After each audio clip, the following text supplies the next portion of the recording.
los que tienen guitarras en el alma. Yo tengo mi taller en las entrañas y mi única herramienta es la garganta. Mi oficio de cantor es el más lindo. Yo puedo hacer amar a los que odian y puedo abrir las flores en otoño. Tan solo entonando una canción. Canto siempre a mi pueblo, porque en el pueblo es mi voz. Si pertenezco no al pueblo, tan solo del pueblo será mi canción. Si pertenezco yo al pueblo, tan solo del pueblo será mi canción.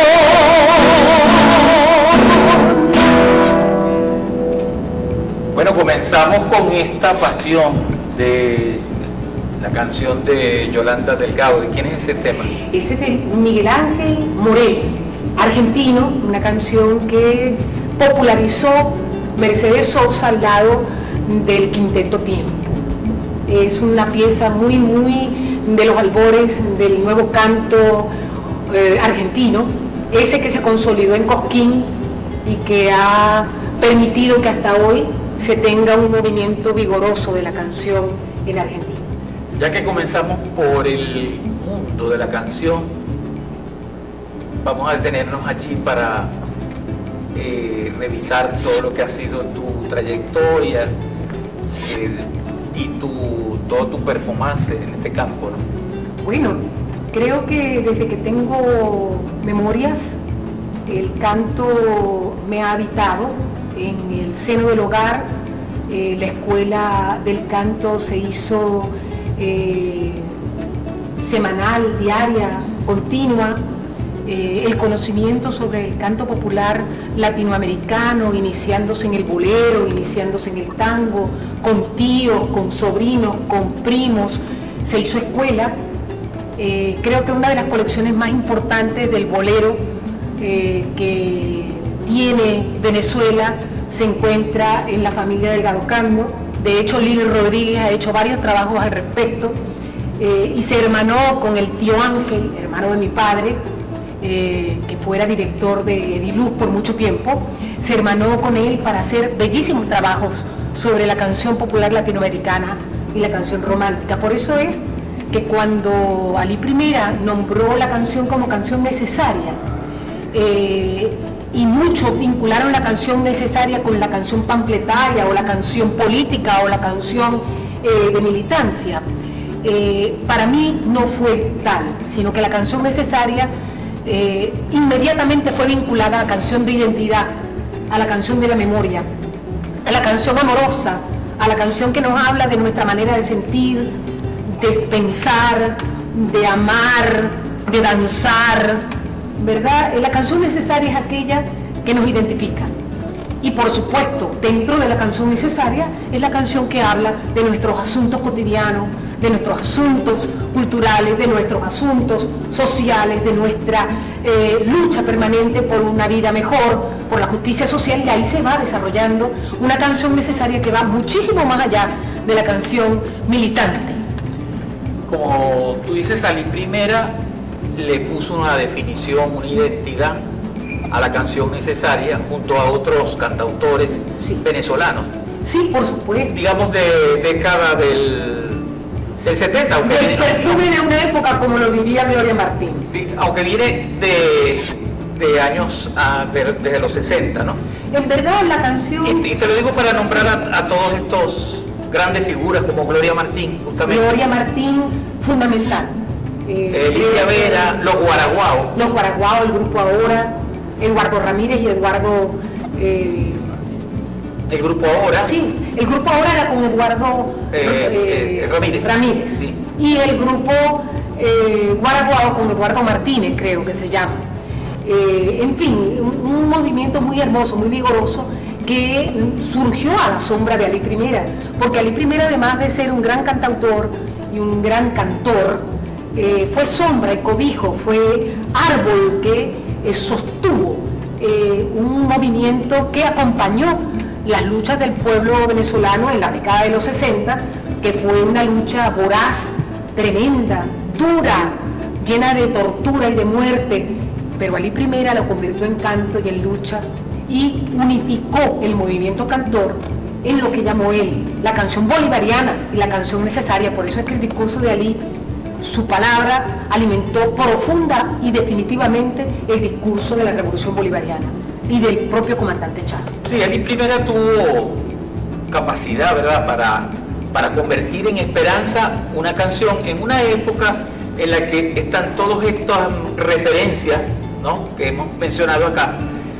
Pero si lo ves en el contexto de la música venezolana, habían otros que incluso hablaron de algo así como canción protesta, sí, pero era insuficiente, tiene su mérito, pero era insuficiente.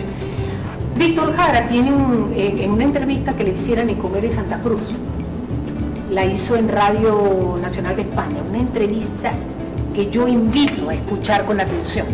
Víctor Jara le dijo 6 meses antes de su asesinato a Nicomedes Santa Cruz que el canto protesta o panfletario que Alí Primera decía que no era suficiente y que además decía que era pasivo. El canto protesta es pasivo. ¿Cómo funcionara el sistema? Sí, o sea, como una respuesta o como un reclamo. El canto no puede ser un reclamo, tiene que ser una propuesta. Era lo que decía Ali. Pero Víctor Jara al respecto decía que el canto tenía que llegar a la altura del pueblo y que uno de los ejemplos más dignos de esa altura del pueblo era Violeta Parra, que le cantó a la petaquita y que le cantó al amor no correspondido y que le cantó a través de su carta a la injusticia social y que además levantó su voz contra la iglesia que no estaba con el pueblo, a la altura del pueblo. Yo creo que él decía que esa canción era movilizadora, que la canción panfletaria era una canción necesaria además, que permitía que el pueblo se organizara en una marcha y triunfal dijera no estamos de acuerdo con el sistema que nos execra o que nos margina, pero que no era la canción popular a la que debíamos apuntar, que el cantor debía llegar a la altura del pueblo y permitirle al pueblo una canción que en todo momento le sirviera de herramienta para su identidad y para su memoria. Yo invito a todos a escuchar eso, está en internet, una entrevista maravillosa entre el gran cultor peruano y Víctor Jara. Y con tanta fuerza que lo dijo Alí Primera, porque hay que ver toda la esperanza que generó aquel movimiento, que lo hizo, ya tú has hecho referencia, en condiciones muy adversas, en condiciones de represión, de persecución o de bloqueo. De bloqueo al punto, no solamente en el plano mediático, sino en la posibilidad de que aquello se convirtiera en producción, que circulara, ¿no? Y circuló y se produjo la producción necesaria. No hasta nuestros días, y ha influido en... Y los niños no se sabe cómo, se saben que molleja primo tan cristalino que estaba en el agua ayer, y uno no sabe de dónde sacó la melodía y la canta. Allí hay una información que va más allá, está dentro del plano del realismo mágico. Pero Alí Primera, sí, es que no hay otra explicación, porque ni los medios divulgan, ni siquiera nuestros propios medios. Fíjate que hubo una lucha muy fuerte en Radio Nacional de Venezuela para convertir, en tiempos de su directora Elena Salcedo, para convertir los 5 canales en una herramienta de reflexión, análisis y crítica.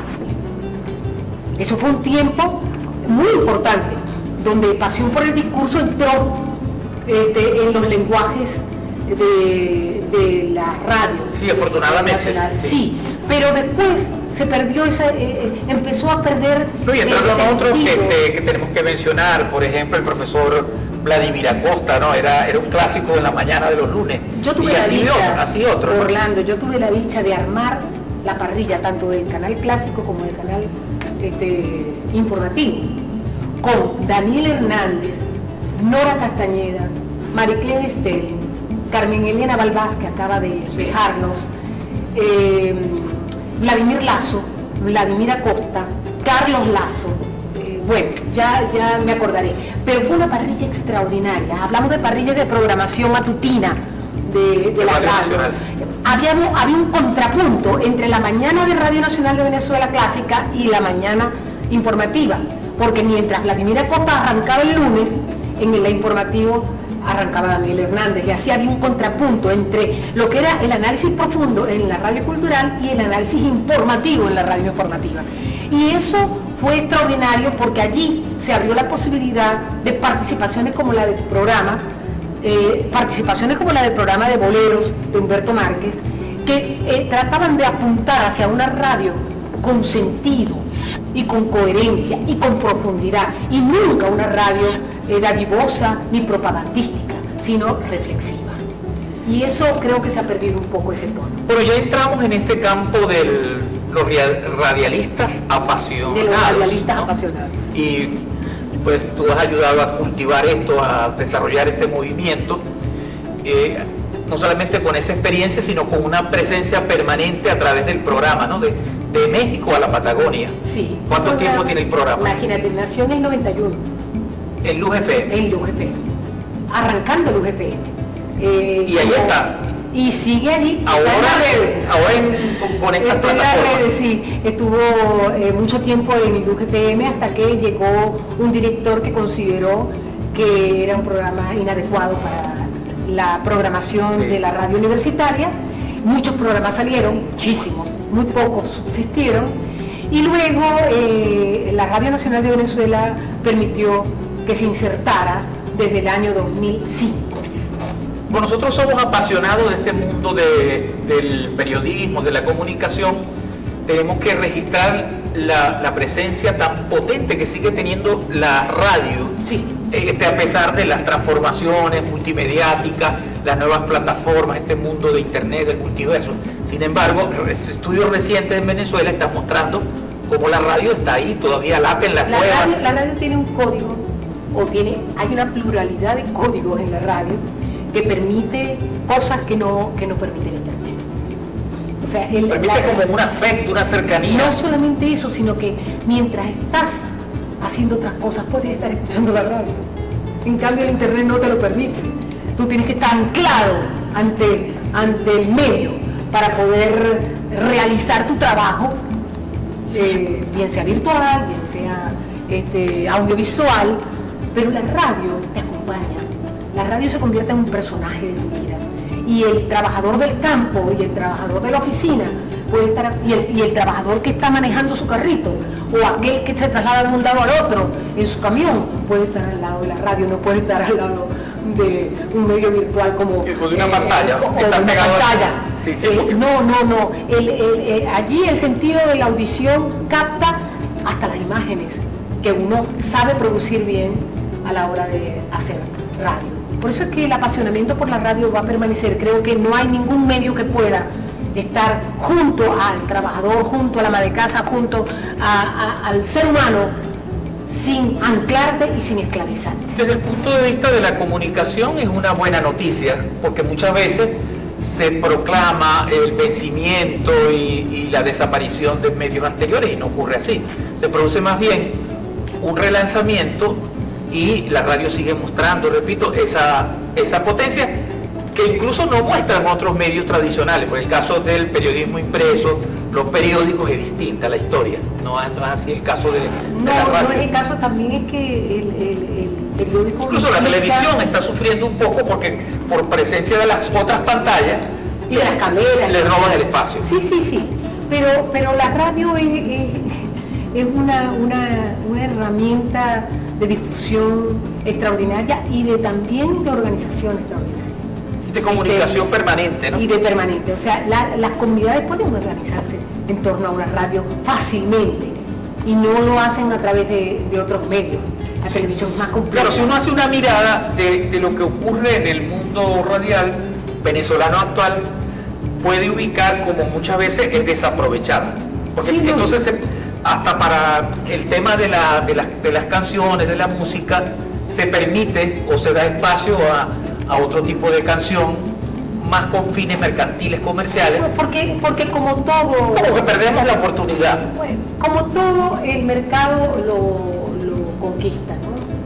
Tenemos una lucha muy violenta, debemos tenerlo, porque hay que reclamar los espacios para la cultura y la reflexión, muy violento. O sea, la radio está cooptada, está apresada por la dinámica comercial, la payola y demás.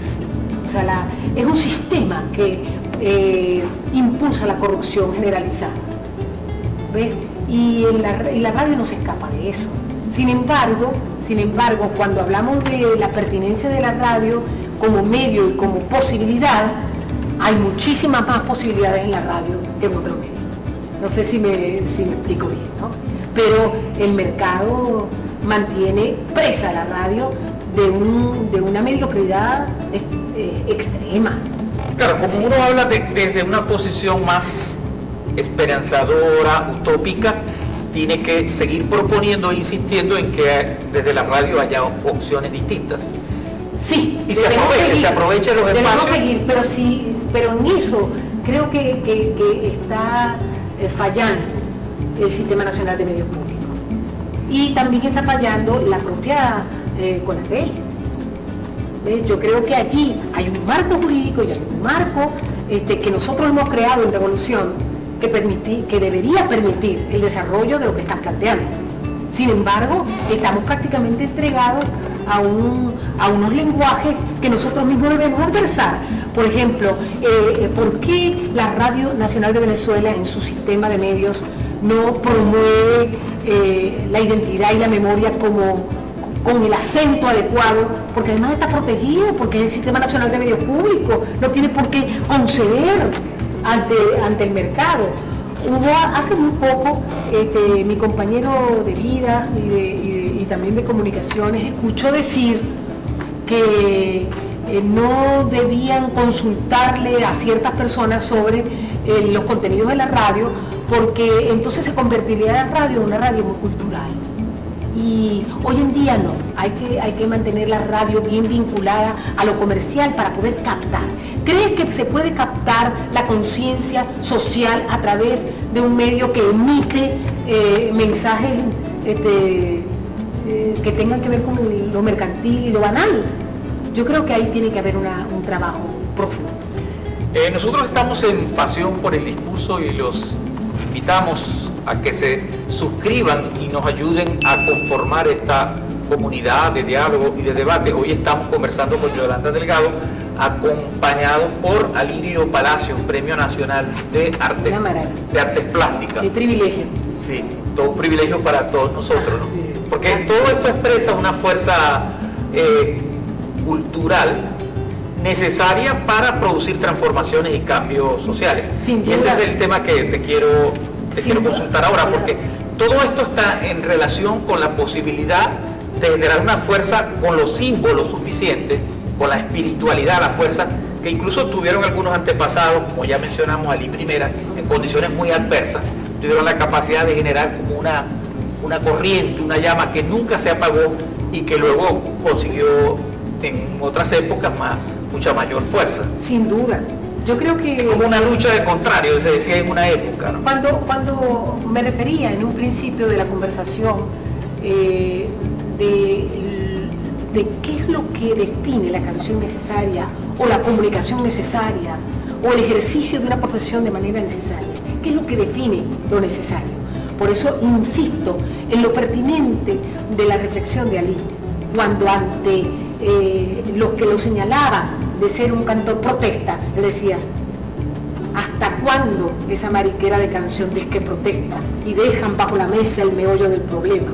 Pues el meollo del problema está en la identidad, en la memoria, en el arraigo, en la defensa de lo nuestro, de lo propio, y también en la defensa de lo nuestro americano, de sentirnos parte de una cultura que es poderosa y que permitiera, y que ha permitido ese concepto llamado cósmico, ¿verdad?, del que hablaba Vasconcelos. Yo creo que nosotros como patria nuestroamericana, cada uno con su diversidad, pertenecemos a una unidad que puede dar lecciones al mundo de belleza, de dignidad, de arraigo, de memoria. Nosotros creemos que lo necesario está allí. Esto, estar acompañado hoy de un Alirio Palacio, tiene una fuerza simbólica extraordinaria. Cuando nosotros asumimos el canto nuestroamericano y el propio canto venezolano como herramienta de conciencia, estamos hablando de un canto necesario, estamos hablando de una comunicación necesaria. Por cierto, que el canto es comunicación ferviente con un pueblo. Creo que no podemos seguir anclados en palabras que nos limitan. Creo que donde nos vamos a conseguir es en esa búsqueda incesante de un país que logre fortalecer su identidad y su memoria. En esa medida haremos revolución. En estos días nos sorprendió el presidente López Obrador con una canción de los Guaraguao, que es un video de los años 70, ¿cierto? No, el video no es de los años 70. ¿Sí? No, el video es actual. El de puso López Obrador. No basta rezar. Sí. No, lo que pasa es que los guaraguao en México y en Centroamérica todavía están dando conciertos. Sí, correcto. De hecho viven por allá, ¿no? Viven en un tránsito permanente. Son un referente, ¿no? Sí, pero es un referente, exacto. Incluso para México, con toda la potencia musical y cultural que tiene México. Imagínate, las casas de cartón y que entonces quería aprovechar para hacer esa referencia de los guaraguao, todo lo que han significado y siguen representando. Sí, sí. Gloria Martín, de esa época, el propio Ali Primera, que como sabemos desaparece en 1985, la nombra muchas veces en entrevistas, la tiene como una de las grandes. Sí, a Gloria Martín como una de sus grandes referentes, ¿no? Grandes referentes. Y entonces, todo aquel movimiento sí tuvo esa fuerza que se ha proyectado sobre los movimientos sociales o de cambio que luego han venido en el país. Porque ellos se vincularon también con la organización popular. Recuerda que Ali Primera, a la par de la canción, iba construyendo CUP, sí, ¿no? La Comité de Unidad por el Pueblo. Y con eso se metió, era de concierto en concierto, y con él. Vino varias veces a la Facultad de Ingeniería y con él. Y con público. Impresionante. La labor que ellos hicieron fue, y sigue siendo impresionante, de promoción cultural. Su huella fue indudable. Luego ella se convirtió en una profesora emérita de la Facultad de Arte, de la UCB, y por cierto... Y todavía está. Todavía, sí, ella está.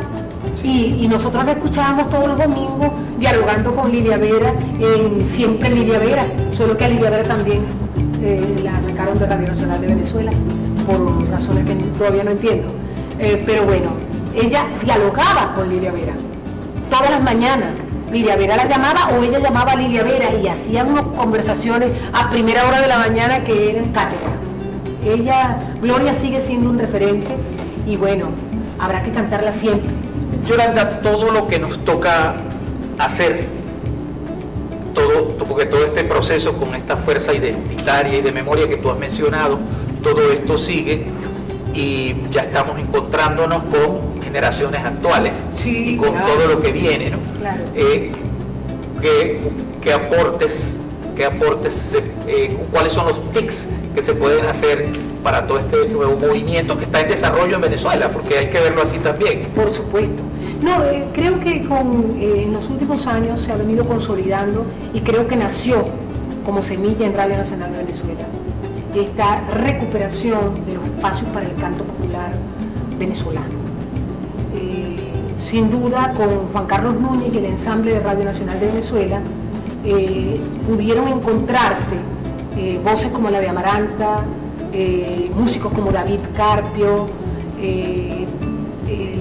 nosotros como comunicadores y cantores, Lilia Vera, un sinfín de músicos de primera línea, como Los Naranjos, que se unieron junto con Juan Carlos Núñez para darle plataforma a un movimiento que recuperara la canción para un proceso de transformación. A partir de allí surge luego la cantera. Después de la cantera surge un movimiento todavía mucho más amplio de música urbana, José Alejandro Delgado, Paredes, los compañeros de Iben, Surconsciente.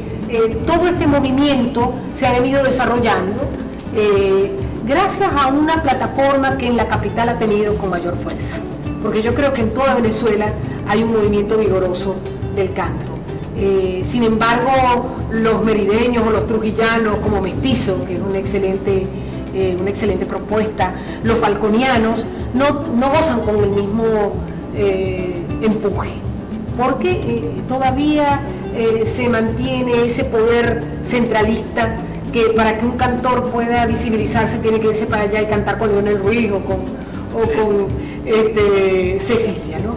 Yo creo que Fabiola, por supuesto, Barbarito, todos ellos forman parte de un movimiento que ha surgido, no es que no estaba, porque ellos vienen de la línea de Henry Martínez, de Otilio Galíndez, de Luis Cruz, gente que viene trabajando la canción. Yo creo que en el mismo nivel, quizás hasta más universal, está Otilio, en el mundo de la canción necesaria, popular venezolana, ¿no? Entonces, ese movimiento ha surgido más de esa línea que de la línea de la militancia y del canto necesario que allí proclamó, ¿no? Sin embargo, se unen, se fusionan, porque ¿quién más que Ali, que le cantó a Luis Mariano y que le cantó a Simón Díaz y que le cantó a tantos trovadores de la canción nuestra, porque él sabía que allí estaba la simiente de un canto identitario y de raíz. Entonces yo creo que sí, que hay que aplaudir ese movimiento, pero que hay que desarrollar una política coherente para todo el país, porque... y no solo para Caracas. No solo para Caracas. Bueno, seguimos con ese problemita. Acuesta. Un detallito. Llegamos al final de esta pasión por el discurso. Aquí nos seguiremos encontrando, pero Yolanda, tus palabras, tu canción. A ver, ¿por qué no le hacemos un tributo a Gloria? ¿Verdad? Mujer, si te han crecido las ideas, de ti van a decir cosas muy feas, que no eres buena, que si tal cosa, que cuando callas luces mucho más hermosa. Mujer, espiga abierta entre pañales, cabella de sabores ancestrales, ovario fuerte, di lo que vales, la vida empieza donde todos somos iguales. Ángela Jane y antes Manuela, mañana es tarde y el tiempo apremia. Mujer, si te han crecido las ideas, de ti van a decir cosas muy feas cuando no quieras ser incubadora. Dirán, no sirven estas mujeres de ahora. Mujeres, vida, fruto, flor, camino, pensar es altamente femenino. Ay, en tu pecho dos manantiales, fusiles blancos y no anuncios comerciales. Ángela y antes Manuela, mañana es tarde y el tiempo apremia.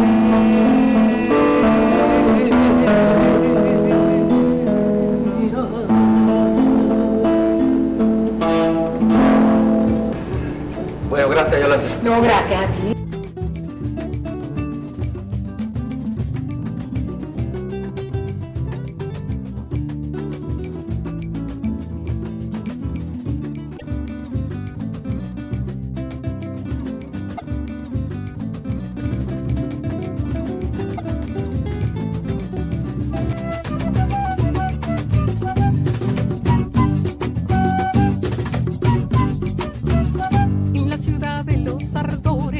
se respiran las miradas, reviradas, indecentes, van de olvidos a